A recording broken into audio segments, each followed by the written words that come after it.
मेरा नाम अंकित है और मेरा जन्म एक राजपूत परिवार में हुआ और मेरा जन्म पौड़ी गढ़वाल में हुआ।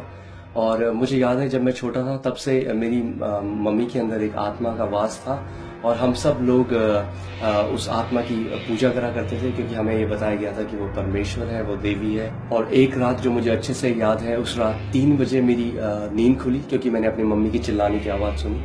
और जैसे ही मैंने आंखें खोला तो मैंने देखा कि मेरे जो पिता हैं वो मेरी मम्मी के सामने घुटने टेके हुए हैं। और उस समय उस आत्मा ने मेरी मम्मी के ऊपर पूरा कब्जा किया हुआ था और उनके हाथ में एक खुखरी थी।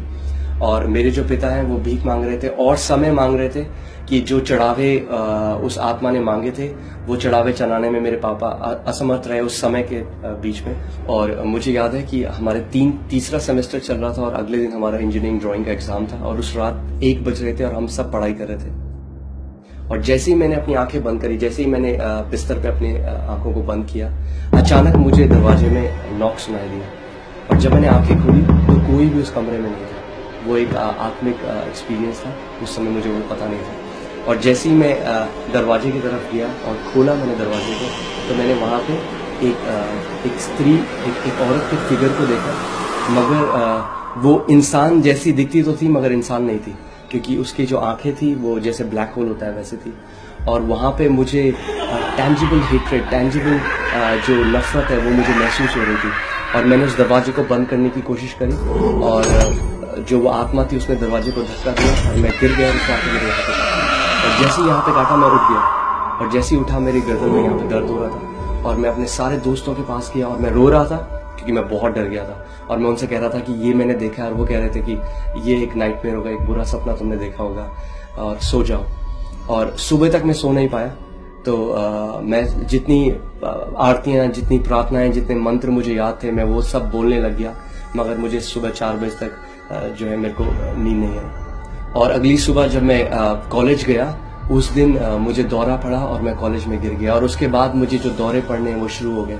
मुझे डॉक्टर्स के पास ले जाया गया और बार बार जो मेरे दौरे हैं वो बढ़ते गए। और फिर मेरी जिंदगी ऐसी चल रही थी कि मैंने इंजीनियरिंग छोड़ दी थी और मैं केवल घर पे ही था, मेरे पास कोई नौकरी नहीं थी। और फिर एक दिन मेरा एक दोस्त भरत गुजराल मुझसे मिलने के लिए आया और मुझे बताने लग गया कि मेरा जीवन बदल गया है। और उसने कहा कि एक व्यक्ति ने उसे प्रभु यीशु मसीह के बारे में बताया जो ड्रग एडिक्ट था, और जब वो मर रहा था तो प्रभु यीशु मसीह ने उसके कमरे में आया और उससे बातचीत करी और उसे नया जीवन दिया।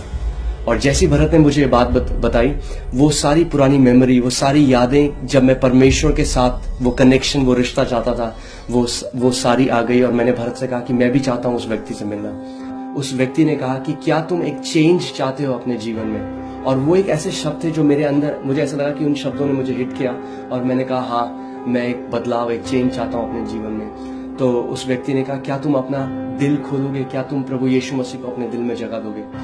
और सच बताऊं तो मेरे लिए इस बात का कोई महत्व नहीं था, क्योंकि मैं पहले ही इतने सारे देवी देवताओं को मानता था। तो अगर मैं यीशु मसीह को भी अपने दिल में जगह देता तो इसमें कोई बड़ी बात नहीं थी। तो मैंने कहा हाँ, आप जो बोलेंगे मैं वो करूँगा। तो उन्होंने कहा कि क्या तुम प्रार्थना मेरे साथ करोगे? और उन्होंने मेरे साथ एक प्रार्थना को दोहराया और उन्होंने मेरे साथ एक प्रार्थना को किया और मैंने उस प्रार्थना को दोहराया और मैंने कहा प्रभु यीशु मसीह, मैं अपना दिल आपके लिए खोलता हूँ, आप मेरे अंदर आके रहिए। और उस रात मेरा वैसे ही आत्मिक अनुभव हुआ जैसे मेरठ में हुआ था 1 साल पहले, जब मेरे को दौरे आने शुरू हो गए। और उस रात जैसे ही मैंने आंखें बंद करी, मैंने देखा कि मुझे मम्मी की अपनी चीखने की आवाज़ सुनाई दी। तो मैं भाग के जब उनके कमरे में गया तो मैंने वहाँ देखा कि वही आत्मा, वही दुष्ट आत्मा जो मुझे सताया करती थी, वो मेरी मम्मी के बगल में बैठी है। और मेरी मम्मी जो है डर के कांप रही है। और उससे पहले जब भी मेरा सामना उस आत्मा से होता था मैं बहुत ही डर जाता था और उस आत्मा के चेहरे में मैं एक हंसी देखता था कि मैं डर रहा हूँ और वो उस चीज से बहुत खुश है। मगर इस बार जैसे ही उसने मेरे को देखा, वो एकदम डर गई और एकदम कांपने लग गई और कमरे से बाहर भाग गई, जैसे उसने मुझे नहीं किसी और को देखा। और क्योंकि ये आत्मिक अनुभव था, वापस जैसे ही मैं अपने सेंसेस में आया मैं रोने लगा, क्योंकि मुझे कुछ भी नहीं समझ में आया कि क्या हो रहा था। और उस समय मुझे एक बहुत ही तेज मगर बहुत ही एक प्रेम भरी हुई आवाज़ अपने कमरे में सुनाई दी और उस आवाज़ ने कहा, मेरे बेटे, क्या तू नहीं समझा कि यह अनुभव मैंने तुझे क्यों दिया? और मैं इधर उधर देखने लग गया कि आवाज़ कहाँ से आ रही है और मैं नहीं समझा था। और फिर एक धीमी सी आवाज़ ने कहा, ये प्रभु यीशु मसीह है जो तुझसे बात कर रहा है। और मैंने कहा नहीं, मुझे नहीं समझ में आया कि आपने मुझे अनुभव क्यों दिया। और उस आवाज़ ने कहा कि अब मैं तेरे अंदर रहता हूँ और तुझे अब से दुष्ट आत्माओं से डरने की जरूरत नहीं है। और वो दिन था और आज इस बात को 11 साल हो चुके हैं, मुझे एक भी बार दौरे नहीं आए, कभी फिट्स नहीं आए, और उस आत्मा ने मेरी मम्मी के अंदर आना बंद कर दिया। और मेरी मम्मी जो हमेशा बीमार रहती थी, आज पूरी रीति से चंगी है।